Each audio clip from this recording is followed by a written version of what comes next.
Oh my gosh, I just got kicked off this couch.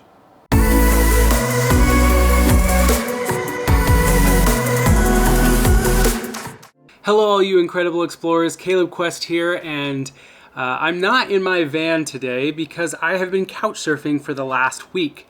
Now the reason why I've been doing that is because here in Oregon we have a ton of fires and there is smoke everywhere. So during this smoky time, I had to take refuge in a friend's place. And I'm not proud to say that I actually got kicked out. It's not that I was necessarily kicked out for me. They were having a stressful time and they needed some space. And what it made me realize is that I wanted to make a video about how to couch surf successfully. What is the etiquette for successful couch surfing so you don't get kicked out like I did. Now I've couch surfed all over the world. I've slept on floors in Indonesia and huts in Thailand. Of course, all over the US, basically anywhere that I wanted to connect with people. Because that's the real part about couch surfing that a lot of people don't realize, is that couch surfing, maybe when you start to do it, you're thinking, oh, this is a way I can save on my travel. But the truth is that's a way, but it's not necessarily the reason why most people couch surf.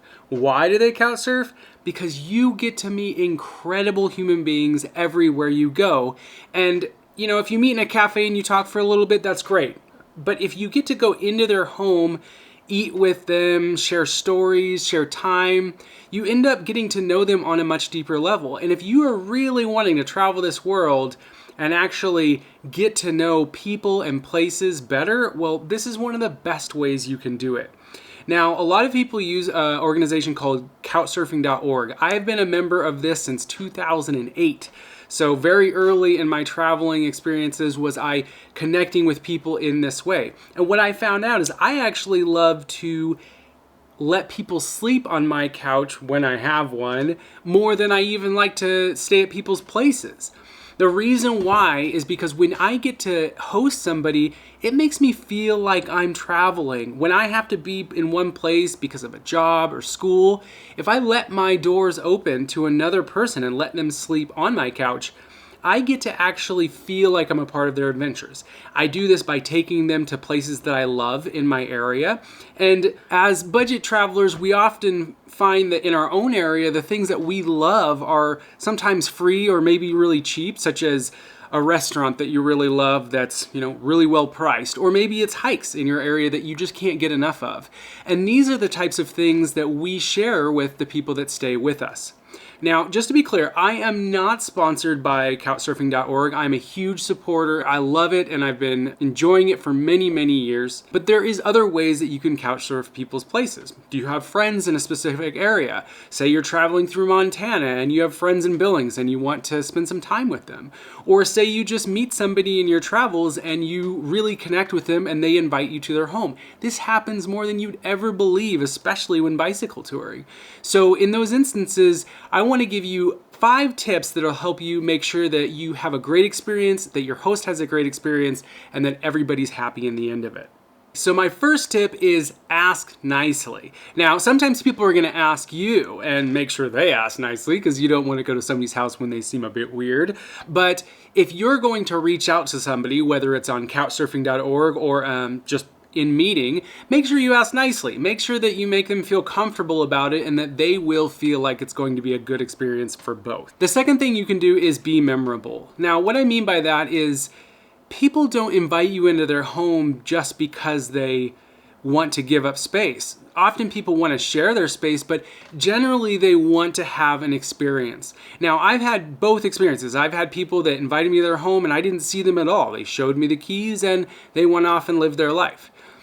The second way is that people want to have human connections, and this is more than likely the case. So if they invite you into their home, they're going to want to share stories and share travel stories, share their lives and their experiences, and this is one thing that you should consider. You shouldn't really stay on people's couches if you're just trying to get a free place to stay.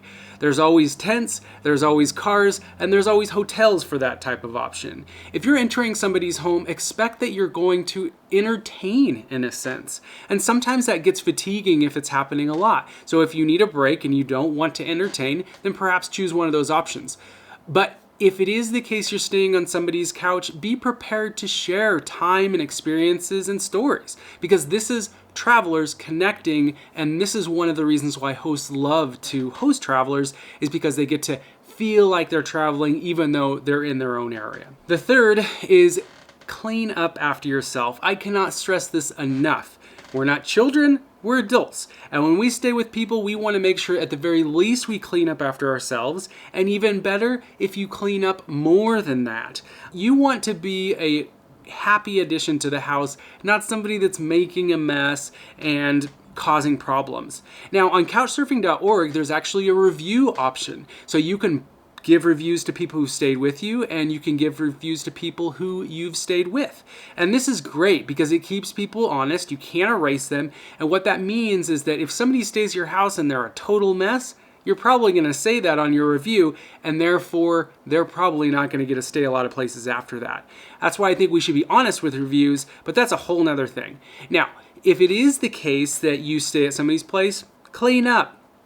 Clean up after yourself when you make a meal. Clean up after yourself if you use the shower and the bathroom. Just make sure you're keeping your area tidy. If you end up sleeping in a bedroom, because that's often the case, make sure you make the bed in the morning so that they feel comfortable with having more people in the future, because you are an ambassador for all the possible people that are going to stay in that place in the future. Tip number 4 is to make food.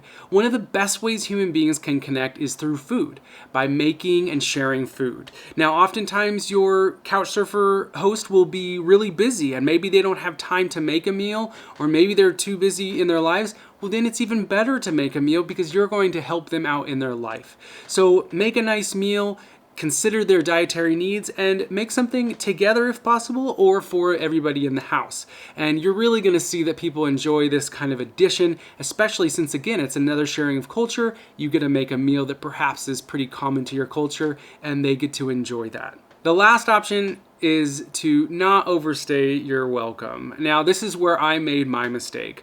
Normally, I love to sleep in my van, and I'll stay maybe a night or two at a friend's house. These days, I don't couchsurf as much because I love living in my van. But because of these fires, I really needed a place to get out of the smoke. And so I stayed with my friend, and even though I saw some signs that were kind of showing that he was a bit stressed and needed his space, I didn't do what was necessary. Now, there's 2 ways to do this. Make sure you set a proper time frame in the beginning so they know and you know how long the expected stay is going to be. And the second way is just to kind of feel the gauge of people. If you see that they're kind of having some, needs to be alone, or they need their space, then take heed to that call, unlike I did, and go when it's necessary. Now, if you notice, I'm in a house. I'm back in my friend's place, and he just needed a few hours to give him space, and he is a good friend, so he welcomed me back in his home to get out of the smoke. I'm actually going to leave after I make this video because I still feel like I want to give him more space, and I'm really appreciative of the time he's allowed me to stay here and enjoy his comfortable, beautiful home. Thanks everybody for joining us in this video. If you liked it, please press that smash button. Like that smash button, and give us some support in that way. Also, if you guys are considering couchsurfing, make sure to get out there and do it, because it is literally the best way, in my opinion, to meet people from other cultures. It's amazing the type of experience that you can find just by sleeping on their couch and sharing in their lives, or even better, opening up your home to other people. If you do like these videos, please press subscribe and the notifications bell so you can get all of our videos every week.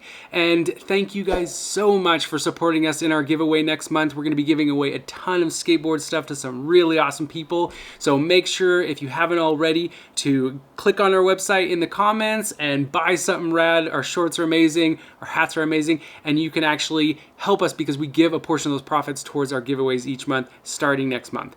In the meantime, have a great time this week. Stay out of the smoke. Stay healthy, everybody, and enjoy your path.